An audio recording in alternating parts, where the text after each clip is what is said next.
This is Craig Wescoe recording for TCGplayer.com, and today we're going to be doing some dinosaur action. Corbin earlier in this week did red-green dinosaurs. Today we're going to be doing Boros dinosaurs and Naya dinosaurs. So the first one we're going to do is Boros, and one of the payoffs for playing the dinosaur tribe are these Kinjali Collar and Otepec Huntmaster, because they reduce the cost of dinosaur cards. So we're incentivized to play a bunch of dinosaurs. One of the dinosaurs that gets cheaper is Kinjali Sunwing. So this is basically Thalia Heretic Cathar, except it doesn't affect their non-basic lands. It's also not legendary, and instead of being a 3/2 first strike, it's a 2/3 flyer. Basically, with this guy or this guy, you can cast it on turn 2 off of the collar. So those are the really aggressive starts. And let's say you go turn 1 collar, turn 2 Ferocidon, and then turn 3 Imperial Aerosaur. You can jump the Ferocidon or the collar and attack for 4 damage. Or you could play on turn 2 Otepec Huntmaster and then play the Imperiosaur, or you can even play Charging Monstrosaur. These names are throwing me for a loop. But basically the idea is to play out some Boros dinosaur accelerants, then play a bunch of dinosaurs, and our top end is Burning Sun's Avatar. So this is basically a super big, like, Searing Blaze on a 6/6. So if you go, turn 1 Collar, turn 2 Huntmaster, and then maybe on turn 3 you play a Charging Monstrosaur, and then on turn 4 you play Burning Sun's Avatar, kill the opponent's creature, deal them 3, give it haste with the Huntmaster, attack for 11. So the opponent's basically just dead on turn 4. So the deck can have some really aggressive draws. It also has a lot of evasion. So we have Menace, we have Flying that can give Flying, we have Trample, we have Flying and Menace, and then we also have some reach. We have Lightning Strike as removal. We have the 3 damage to a creature and a player off of the Burning Sun's Avatar. So we have a lot of ways to just push through that extra damage. We also have Ramunap Ruins, because it's kind of free for us to be able to play this card. It really only affects us against like the mono red deck that we might take some damage from our lands. But the payoff is definitely worth it. So we have a lot of ways to just burn the opponent out, in addition to just being an aggressive creature deck with a dinosaur theme. So that's kind of the way this version is set up. And in the sideboard, the two sideboards are pretty similar, but basically we have extra removal spells. This is good against Glorybringer and Chandra, and against like any little red creatures. We have Magma Spray against like the Scrap Heap Scrounger, and then any little creature.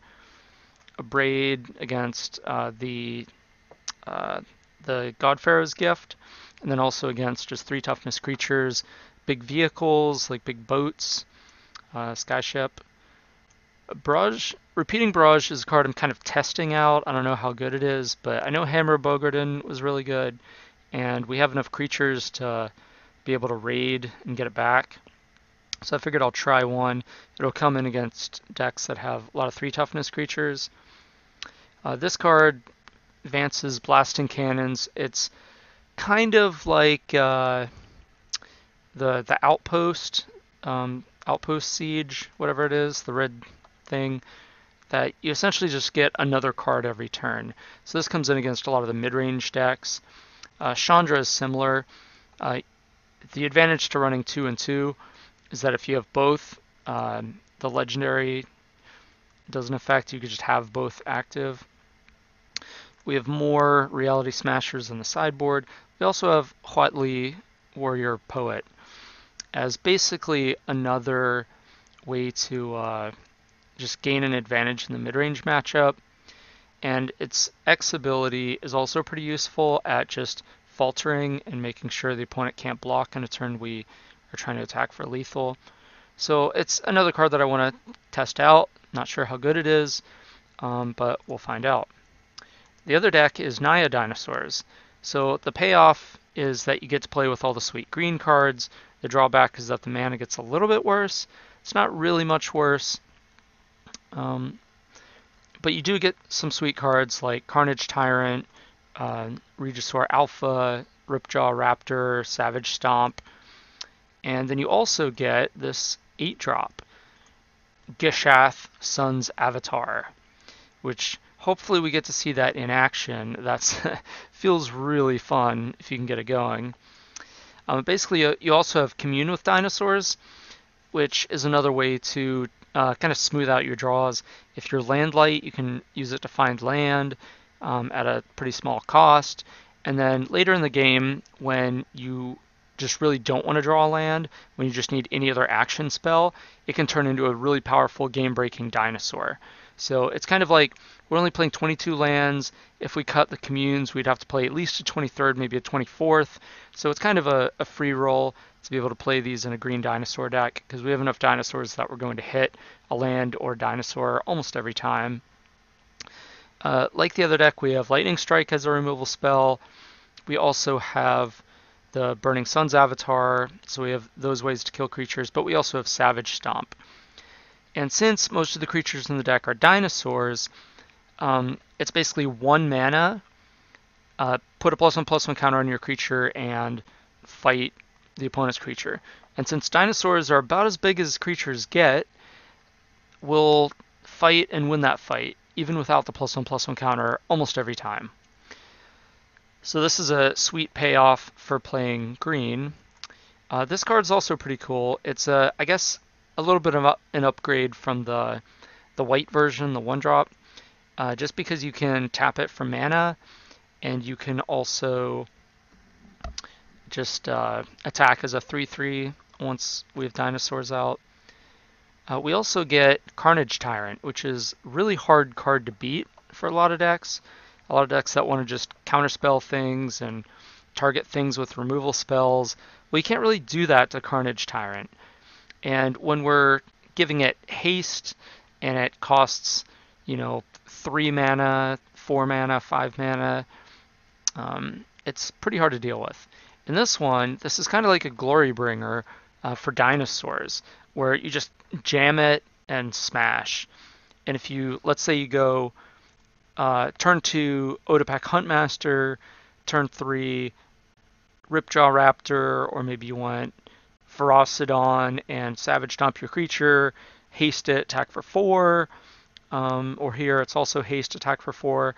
The next turn you play this guy on, turn 4, and then you play, and you tap your Odopak Huntmaster to give it haste, and it gives the other dinosaur haste, so you're still smashing for 7 with the alpha and the other dinosaur because this guy gave it haste. And let's say you don't have a Huntmaster. Okay, fine. You play the alpha and you attack just with the token, and the alpha doesn't have haste. But the next turn you play another alpha. Well, the 2 alphas give each other haste, so the second alpha does have haste. So then you're attacking for 14 just between the 2 alphas and the 2 dinosaurs they create. So that's why I play 4 Regisaur alphas. Seems like the type of card that just gets better in multiples as opposed to worse. And then, of course, this guy just, if you resolve this card, you're basically going to win the game. Like, you connect with this, attacks for 7, it's immediately haste, it's vigilance, they can't really chump block it because it is trample, and then when it deals damage to the opponent, you just get a bunch more dinosaurs, and all the dinosaurs are big and nasty, and yeah, it's really bad things happen. I guess they could Wrath the board the next turn, but it's just a huge payoff. And now in the sideboard, it's a lot of the similar things, the cheap things to deal with, Chandra, Glorybringer, cheap creatures, artifacts. This card is a card that I'm not sure if it's good or not, but in my theory is that against mono red, it's a good card because if they're trying to burn it out, then we get a 3/3, and it does trade with our things. We get chump black just to get the 3/3.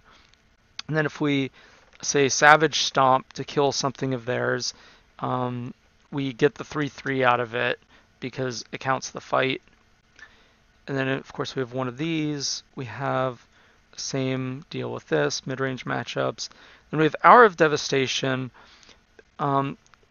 basically against all of the mid-range decks that want to go wide, because we can kind of go over the top with the dinosaurs.